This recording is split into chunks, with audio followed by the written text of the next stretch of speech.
అందరికీ నమస్కారం. సాయి షణ్ముఖ ట్రెండింగ్ లాక్స్ ఛానల్‌కి స్వాగతం. వరలక్ష్మి వ్రతం పూజా విధానం, పాటించాల్సిన నియమాలు, అలాగే వరలక్ష్మి వ్రతం వేళ ఏ పనులు చేయాలి, ఏ పనులు పొరపాటున కూడా చేయకూడదు అనే విషయాల గురించి ఈ వీడియోలో తెలుసుకుందాం.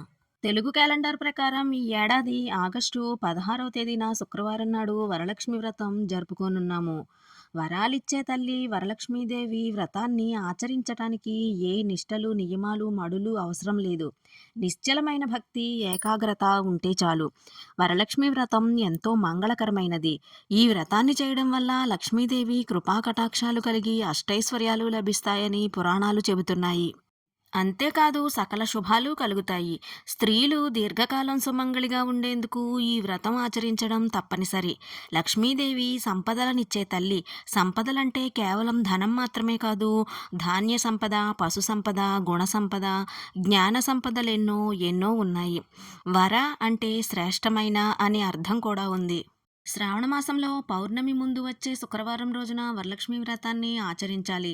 ఆ రోజున వీలు కాకపోతే తరువాత వచ్చే శుక్రవారాలలో కూడా ఈ వ్రతాన్ని చేసుకోవచ్చు. శుక్రవారం రోజున జరుపుకునే వరలక్ష్మి వ్రతంతో ధన కనక వస్తు వాహనాది సమృద్ధులకు మూలం. శ్రావణ శుక్రవార వ్రతాలతో పాపాలు తొలగి లక్ష్మీ ప్రసన్నత కలుగుతుంది.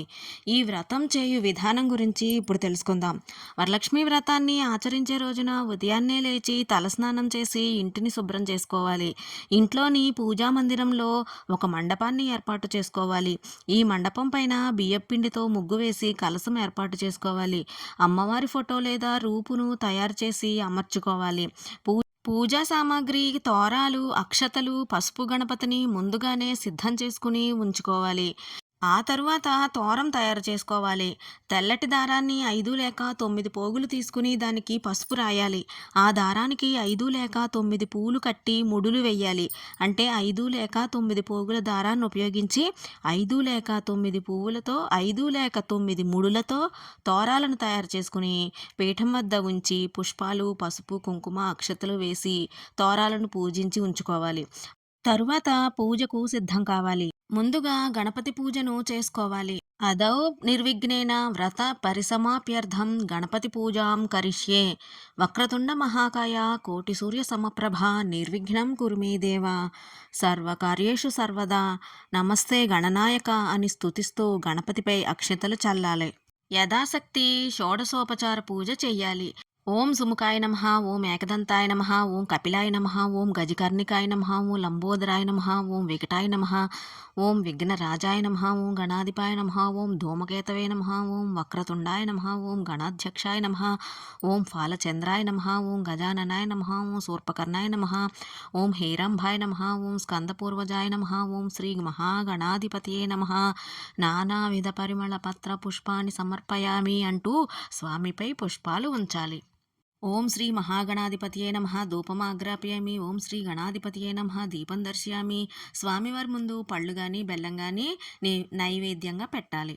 ఆ తరువాత మహాగణపతికి తాంబూలం, కర్పూర నీరాజనం సమర్పించాలి. వినాయకునికి నమస్కరించి పూజ చేసిన అక్షతలు తల మీద వేసుకోవాలి. మహాగణపతి పూజను ముగించిన తర్వాత వరలక్ష్మి వ్రతాన్ని ప్రారంభించాలి. గంగే చ యమునే చైవ గోదావరి సరస్వతి నర్మదే సింధు కావేరి జలేస్మిన్ సన్నిధం కురు అంటూ శ్లోకాన్ని చదివి కలశంలోని నీటిని పుష్పంతో ముంచి భగవంతుడిపై పూజా ద్రవ్యాలపై పూజ చేస్తున్న వారు తలపైన చల్లుకోవాలి.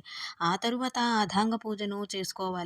పువ్వులు లేదా అక్షతలతో కలశానికి పూజ చేయాలి.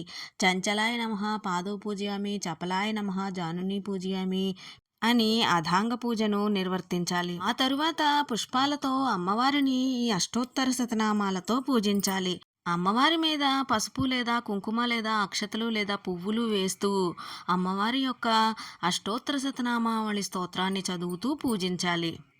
ఆ తరువాత తోర పూజను చేసుకోవాలి. తోరాన్ని అమ్మవారి వద్ద ఉంచి అక్షతలతో పూజ చేయాలి. కమలాయ నమః ప్రథమ గ్రంథిం పూజయామి అంటూ తోరం పూజ చేయాలి. ఇప్పుడు వరలక్ష్మి వ్రత కథను ప్రారంభించి చదువుకోవాలి. వ్రత కథలో చెప్పినట్లుగా చారుమతి పూజ చేసినట్లుగానే మనం కూడా ఏటా వరలక్ష్మి వ్రతం చేసి సకల సౌభాగ్యాలతో సిరి సంపదలు కలిగి సుఖజీవనం గడిపి ముక్తిని పొందుదాం.